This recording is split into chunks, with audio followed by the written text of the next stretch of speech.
Monsieur Netanyahou a vanté sa stratégie de paix, bien qu'elle soit contestée par des experts, en soulignant que celle-ci a abouti à un accord historique comprenant des traités de paix avec 4 nations arabes. Il a qualifié les accords d'Abraham de tournant dans l'histoire, annonçant une ère de paix entre Israël et l'Arabie saoudite. Je pense que nous sommes proches d'une avancée encore plus spectaculaire, une paix historique entre Israël et l'Arabie saoudite.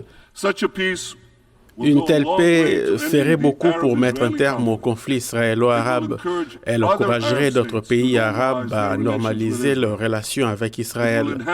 De son côté, le Premier ministre mauricien a plaidé en faveur de l'inclusion, de l'équité et de la justice qu'il considère comme une nouvelle orientation du multilatéralisme visant à éliminer les inégalités et les crises géopolitiques. Nous devons garantir l'inclusion de manière à ce que chaque individu se sente en sécurité, se sente sûr.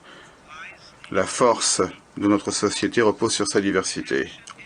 Un système éducatif efficace est essentiel pour parvenir à cette inclusion. Le discours du Premier ministre gabonais est prévu plus tard dans la soirée, tout comme ceux d'autres dirigeants asiatiques.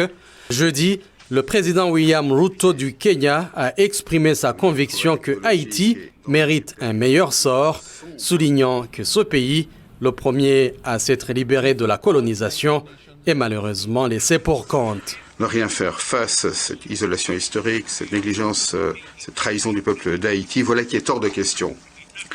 L'inaction n'est plus une option. Également jeudi, Abdel Fattah al-Burhan, chef de l'armée soudanaise, a averti depuis la tribune de l'ONU que la situation au Soudan représente désormais une menace pour la paix et la sécurité régionale et internationale.